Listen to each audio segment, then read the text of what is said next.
নমস্কার, touch of mother চ্যানেলে আপনাদের আবারও অনেক অনেক স্বাগত। আজ আমি আপনাদের তেল ছাড়া কীভাবে চিকেন রান্না করা যায় সেটা দেখাবো।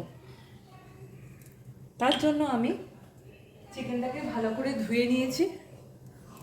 এবার আমি এই নুন দিয়ে নুন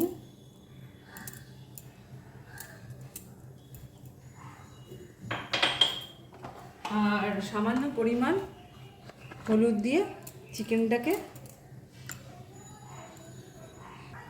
সাথে আমি গন্ধরাজ লেবু নিয়ে নিয়েছি। অনেক এমনি নর্মাল লেবুও নেওয়া যাবে, কিন্তু আমি গন্ধরাজ লেবুটা বেশি ভালোবাসি। তো আমার ঘরে অল টাইম গন্ধরাজ লেবু থাকে। কোনো লেবু থাকুক কি না থাকুক, আমার গন্ধরাজ লেবু আমার ভাতের সাথে চাই। আমি তাই গন্ধরাজ লেবুটা দিয়ে ম্যারিনেট করে নিয়েছি, কারণ গন্ধরাজটা একটু ভালোও লাগবে, ফ্লেভার মানে গন্ধটাও খুব সুন্দর। আর আমার যে ম্যারিনেট করার প্রসেসটার জন্য, নরম করার জন্য চিকেনটা লেবুর দরকার, টক জাতীয়, তো আমি এটারও কাজ হয়ে যাচ্ছে। আমি এটা ম্যারিনেট করার পর জন্য প্রায় 20 মিনিট মতো ছেড়ে দেবো। যদি আপনাদের তাড়াহুড়োর মধ্যে করতে হয় তাহলে 5 মিনিট একটু ম্যারিনেট করে রেখে আপনারা আদার্স প্রিপারেশনগুলো নিয়ে নেবেন। নেওয়ার পরে চিকেনটা রান্না করবেন। 5 মিনিট ম্যারিনেশন করতে দিলেও যথেষ্ট, কিন্তু 20 মিনিট দিলে একটু ভালো হয়। চিকেনগুলো আমি প্রায় 20 মিনিটেরও বেশি ম্যারিনেট করে নিয়েছি। এবার আমি উইদাউট তেলে পুরো চিকেনটা রান্না করে দেখাবো, চিকেন কারি রেসিপিটা রান্না করে দেখাবো। তো আমি এটা প্যান নিয়ে নিয়েছি। প্যানটার মধ্যে তেল নেই, খুব একটা তেল নেই। এটা আমি এটা হালকা,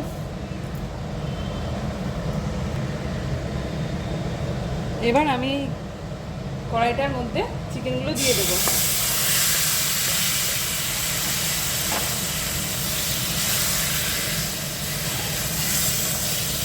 একদম তেল ছাড়া বলে হালকা হালকা নাড়েই যেতে হবে, নাহলে আটকে যেতে পারে চিকেনটা কড়াইয়ে। ননস্টিক বলে আমার খুব একটা অসুবিধা হচ্ছে না।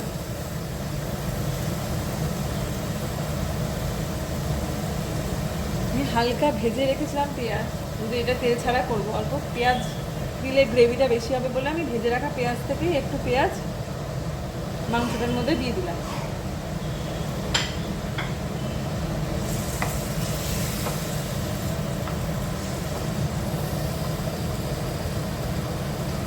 যে পেস্টটা করে রেখেছিলাম চিকেনের, সেটা আমি দিয়ে দেবো।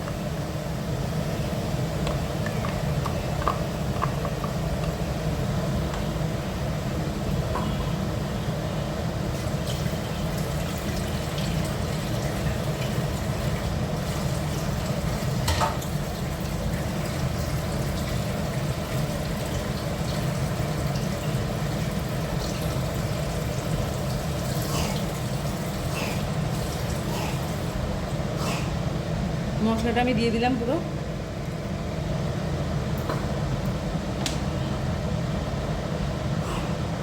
হালকা হলুদ দিয়ে দেবো।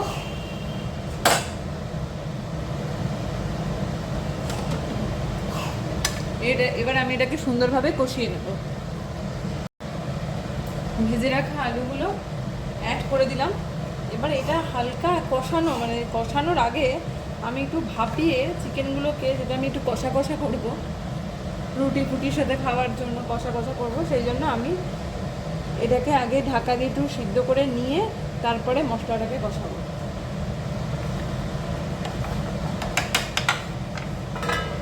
ঢাকা দিয়ে দিলাম।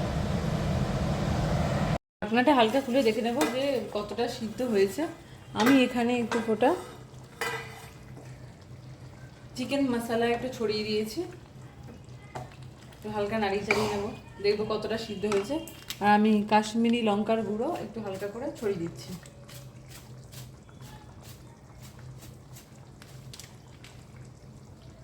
সামান্য পরিমাণেই ছড়ালাম, কালারটাও হালকা ভালো লাগবে। অতিরিক্ত পরিমাণে ছড়ালেও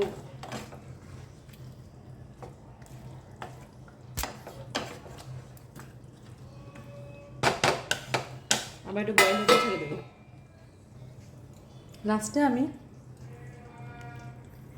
হালকা বয়েল হতে ছেড়ে দিলাম। এবার আমি এটাকে একটু সরিয়ে রেখে নেব, যে চিকেনটা মোটামুটি সিদ্ধ হয়েছে কিনা। আলুগুলো কেমন অবস্থায় আছে একটু দেখে নিই ভালো করে।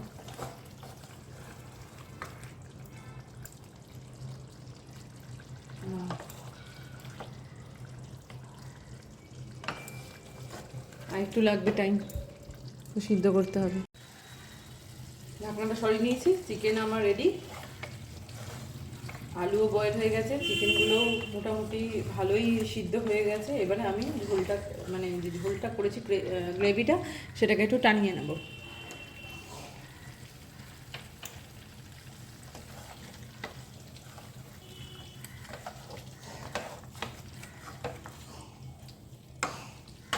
আমার অয়েল ছাড়া চিকেন কারি রেডি। যদি আমার চ্যানেলটা ভালো লেগে থাকে, like, comment, share and subscribe করতে ভুলবেন না। আরও নতুন নতুন ভিডিও নিয়ে আসার জন্য অবশ্যই কমেন্ট করবেন, সাবস্ক্রাইব করবেন, সাপোর্ট করবেন।